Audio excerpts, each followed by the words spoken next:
What's going on, everybody? My name is Justin Godsey. Thank you so much for checking out tonight's video. Tonight, guys, we're here talking about the Washington Nationals as they have just signed starting pitcher Max Scherzer to a 7-year deal. The exact amount of money that has not yet been released, I will possibly end up put it down in the description below. So I cannot really go off what the salary will be for Max Scherzer going into 2015 and beyond. But let's just go as it stands right now. Max Scherzer is officially a Washington National. You know, it's been confirmed by so many media outlets, Fox Sports, CBS Sports, Hardball Talk is what I think NBC Sports Talk is. But, you know, they've all confirmed it. You know, Max Scherzer is now joining the Washington Nationals. But are the Washington Nationals now on the trade block? Are they open to trading now? Because when you look at this pitching rotation, the Washington Nationals are stacked top to bottom, probably the best pitching rotation in all of Major League Baseball. Now, when you look into this rotation, they have a lot of number ones on their roster. You know, Max Scherzer obviously going to end up being their number one. You're going to have Steven Strasburg, surprisingly, as their number two. Jordan Zimmermann can likely be a number three in this Washington Nationals rotation. Doug Fister, who is, he's an average pitcher. A lot of people are like, average. He's done pretty well in Washington, but he's not going to end up going out there and wowing you each year, getting 14, 15 wins, 16 wins. That's not Doug Fister. He's a back end of the rotation guy. On a Washington National squad, which now has Steven Strasburg. So he's going to likely ended up being your number 4, and then that leaves with number 5. That is that number 5 hole is going to be the biggest thing going into spring training this year. Is who's going to be their number 5, because you have two guys who have really worked their asses off in Major League Baseball. One of them being Gio Gonzalez, and the other one being Tanner Roark, who has been with the Nationals, since he was drafted. He's a rising star in Major League Baseball. He's one of the future players that you guys want to look out for. Can end up being a future Cy Young Award candidate. Once all the veteran pitchers, guys like example, Max Scherzer. If once he retires, Tanner Roark could be one of those veterans down the line that can really take baseball by the storm. But now, like I said, that leaves option number 5. That leaves, rotation spot number 5 wide open with the addition of Max Scherzer.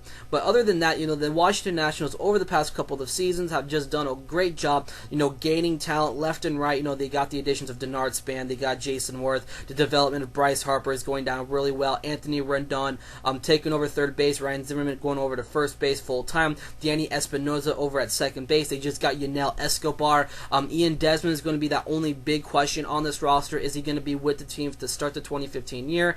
Because they just got Yunel Escobar from, I want to say, what was it from? I think he went from the Tampa Bay Rays. They got him from the Tampa Bay Rays. There's been a lot of trade rumors around Ian Desmond potentially going over to the Seattle Mariners. There's just a lot of trade talks around this team right now. But does that really open up, with the addition of Max Scherzer, really open up the rotation trade talks? I think it's going to be the all likely scenario, because when you really look into this, you have 3 number 1 guys in this rotation with Scherzer, Strasburg, and Jordan Zimmermann. Gio Gonzalez was a former number 1 in Oakland since, from then he came over to the Washington Nationals. I think he was at the highest, he was at number 2 on this roster, but has completely fell off a little bit more because Doug Fister, since coming over from the Detroit Tigers, has done a whole lot for this team, and he has gained that number 3 hole.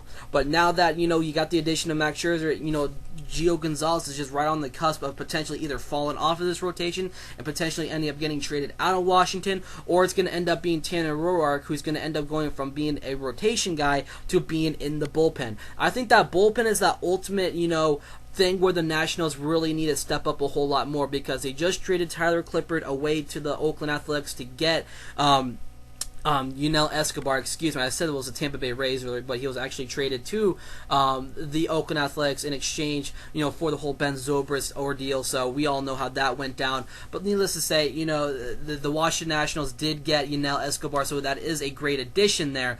But with the Ian Desmond situation going on, but with their bullpen, like I said, they got rid of Tyler Clippard. He's on his way over to the Oakland Athletics. But what does this mean now for guys like Tanner Roark and Gio Gonzalez? You're obviously going to have a showdown throughout spring training on who is going to be the rightful number 5. But will Gio Gonzalez really want to sit on this Washington Nationals team, which he has a legitimate chance to go into 2015 year, go farther than where they were last year in the playoffs to the Giants? They lost that game to the Giants because of Alex Barrett, botching that last pitch. That really cost the Nationals their legitimate chances of going deeper into the playoffs.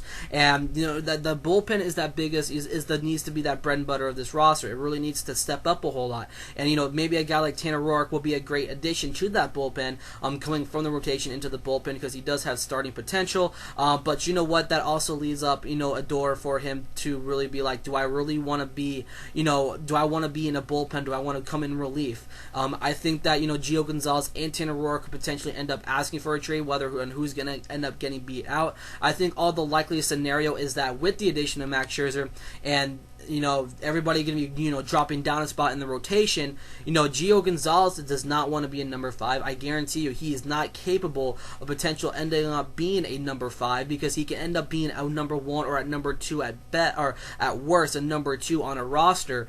And he can benefit and he can help the team that's really in that rebuilding phase. There's a lot of teams that are out there that could potentially have interest in Gio Gonzalez. There's teams out there potentially like the Milwaukee Brewers, who have just traded Yovani Gallardo, who had just run on the cost of trading Yovani Gallardo to the Texas Rangers. That means they're going to end up losing their legitimate a number 1 starter. Now they're going to end up going with their guys out there, the much younger generation in Milwaukee. They're now in that rebuilding phase right now.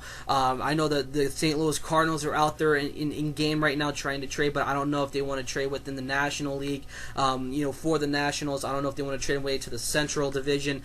Maybe the Atlanta Braves could be an option. Whoever's offering them the best deal. I can see a couple of teams in the American League finding interest. I can even see the San Francisco Giants having interest in getting Gio Gonzalez, because when you look into the Giants rotation, they really need a number 2 guy, because Madison Bumgarner's arm has just completely flared out. So you can really look into the Giants potentially having interest in Gio Gonzalez or Tanner Roark. Teams like that can really benefit with their presence on that roster, and the Giants really do need that number 2. So make sure you guys want to look out for in the National League, straight up look for either Milwaukee's name to show up in interest, the Giants' name to show up in interest, potentially Colorado. The American League, obviously off the back, you can see the New York Yankees have interest. You can see maybe Tampa Bay could be an option, because they have a couple of prospects that are rising through right now. They can end up dealing maybe 1 or 2 over for Gio Gonzalez. I don't expect an Oakland reunion at any time soon, so to count the Oakland A's out of there. Maybe even the Detroit Tigers could potentially end up being an option. There's just a lot of options out there, and teams that are really needing some rotation help right now, and I think Gio Gonzalez or Tanner Roark could be legitimate options for those 2 guys. But Max Scherzer coming over to the Nationals is going to be a big thing for this team. But going down the line of into the future, it's not, to me, it's not really going to plan out as well, because when you really look at it, Max Scherzer in about 6 months is going to end up turning 31. He's going to be a aging 31 or 30 to 31-year-old guy right now, and yes, he has had a lot of success in the American League, but when you look at his 2 years he spent with the Arizona Diamondbacks in the past, it wasn't too hot. Yes, he was just coming onto the scene, but in 2009, the Arizona Diamondbacks, yeah, they didn't have the most, playoff caliber ready team yet, but needless to say, he was at the major league level full time. He went 9-11 with a 4.12 ERA, and that was in 170 innings. That is a full season for Max Scherzer in his entire first year in the major league level. But that year prior in 2008, he spent 16 games, so he's been up to the major league level at that point in the National League. So it sounds like he got cluttered and just dominated, at that time, full-time in the National League. Do you guys think that he will end up picking up where he left off in the National League? Do you see him going through a slump? 2 to 3 years, in the 7-year deal? Do you even see a slump in Max Scherzer? Do you think he's going to just go up from here? Could it potentially end up being, a drought here and there in this contract? I want to hear your guys' opinion about this. I've already spoke my mind about, where's Max Scherzer? How's Max Scherzer's presence on this roster going to be affecting the rest of the rotation? Everybody's moving down a slot in the rotation to make room for this guy. He's going to be the next $200 million pitcher. We all guarantee it. There's no doubt in my mind the Nationals are going to overspend for him, but you know what? Needless to say, they got him for a 7-year deal. Obviously, he's going to be in the $200 million range. I want to hear your guys' full reaction to this. Leave your comments down below. My name is Justin Godsey, and I'll catch you guys next time.